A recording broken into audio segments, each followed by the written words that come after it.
인공지능이 지금 역사상 가장 큰 도약을 준비하고 있거든요. 근데 이게 클라우드 속이 아니라 바로 우리가 발 딛고 사는 이 현실 세계에서 벌어지고 있다는 거 혹시 알고 계셨나요? 자, 한번 보시죠. 불과 작년까지만 해도요, 이 세계 최대 가전 IT 전시회 CES의 화두는 AI의 잠재력에 그야말로 뛰어들자, dive in 이었어요. 그런데 올해는요, 분위기가 확 바뀌었습니다. 이제는 보여줘라, 쇼업 해라 이거죠.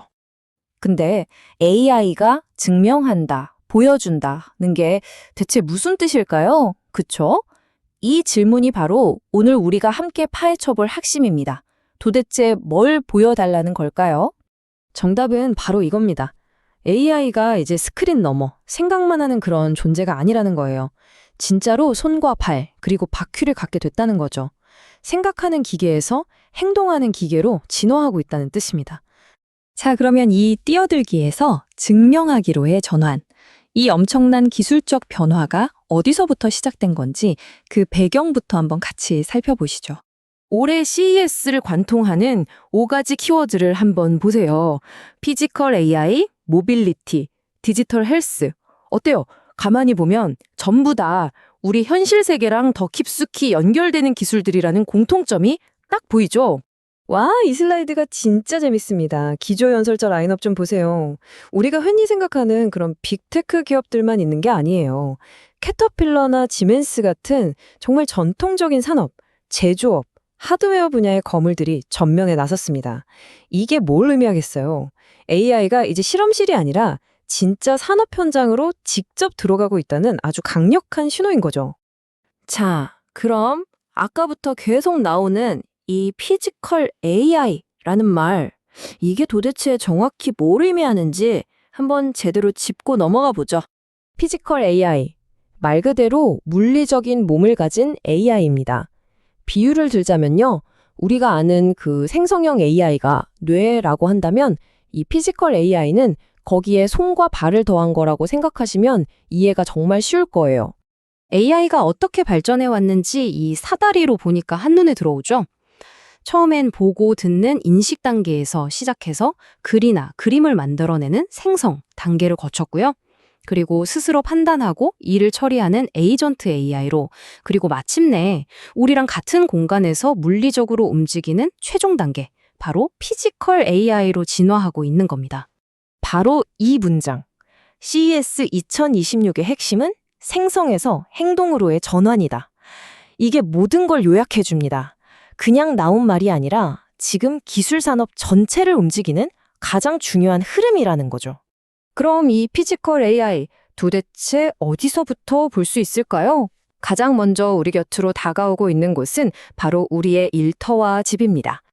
네, 피지컬 AI가 영향을 미치는 두 가지 큰 영역을 이렇게 나눠볼 수 있겠네요. 하나는 일터, 산업 현장을 완전히 혁신하는 거고요. 또 다른 하나는 우리 집, 가정의 풍경을 새롭게 그리는 겁니다. 각각 어떤 사례가 있는지 한번 들여다볼까요? 이것 좀 보세요. JLG의 자율 작업 로봇은 사람이 하기 진짜 힘든 높은 곳에서의 작업을 아주 정밀하게 해내고요. 이 스마트 소방 로봇은 소방관을 대신해서 가장 위험한 곳으로 먼저 들어갑니다. 그러니까 위험하고 어려운 일들을 훨씬 더 안전하고 효율적으로 만들어주고 있는 거죠. 가정에서는 아예 개념 자체가 바뀌고 있어요. 그냥 스마트 홈이 아니에요. LG전자가 내세우는 건 가사노동 제로홈입니다. 똑똑한 기기 몇 개 있는 집이 아니라 AI와 로봇이 알아서 집안일을 싹 다 처리해주는, 말 그대로 일할 필요가 없는 집을 만들겠다는 거죠. 그럼 LG는 이걸 어떻게 구현하고 있을까요? 바로 이 생태계를 구축하는 방식입니다. 보세요. 투명 올레드 TV가 집안의 눈이 돼서 공간이랑 사물을 인식하고요. 웹 OS가 뇌가 돼서 이 모든 걸 연결하고 제어합니다.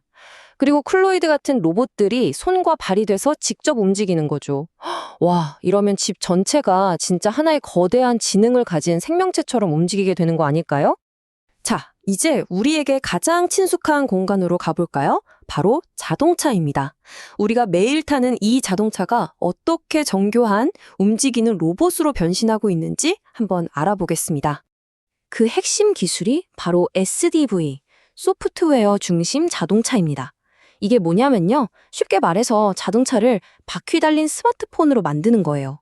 옛날 차는 하드웨어가 전부였잖아요.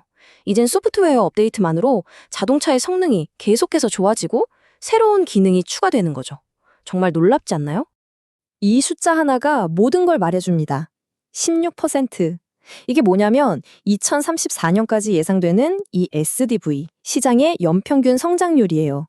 매년 16%씩 성장한다는 겁니다. 와, 이 시장에 얼마나 막대한 자본과 기술이 쏟아져 들어오고 있는지 짐작이 가시죠? 그래서 SDV가 되면 우리한테 뭐가 좋을까요? 일단 차를 새로 사지 않아도 소프트웨어 업데이트만으로 성능이 좋아지고요.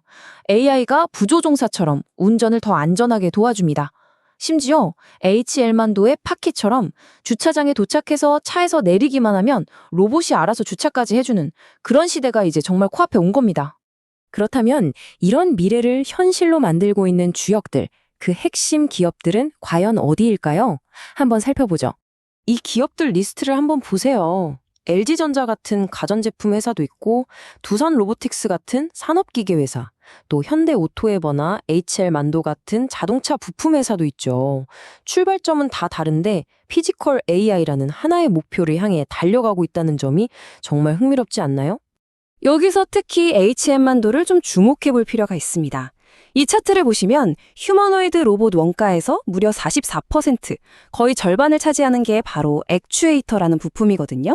이게 로봇의 관절, 근육 역할을 하는 핵심 장치예요. 그런데 놀랍게도 HM만도가 원래 만들던 자동차 조향 장치, 그 IEPS라는 기술이 이 액추에이터랑 원리가 거의 똑같다는 겁니다. 그러니까 자동차 부품 만들던 기술이 갑자기 로봇 시대의 가장 중요한 핵심 기술로 떠오른 거죠. 정말 대단하죠? 결국 이 모든 사례들이 한 가지 사실을 아주 명확하게 보여주고 있습니다. 바로 피지컬 AI의 미래는 단순히 코딩만 잘해서 되는 게 아니라는 거. 탄탄한 하드웨어, 제조 기술, 그리고 실제 현장을 아는 엔지니어링 전문성 없이는 절대 불가능하다는 것을요. 자, 이제 AI는 손과 발, 그리고 바퀴를 가졌습니다. 스크린 밖으로 나와서 우리와 같은 공간에서 숨쉬고 움직이기 시작했어요. 오늘의 이야기는 우리에게 마지막으로 이런 질문을 던지는 것 같습니다. 우리는 과연 이 새로운 존재들과 우리의 세상을 함께 나눌 준비가 정말로 되어 있을까요?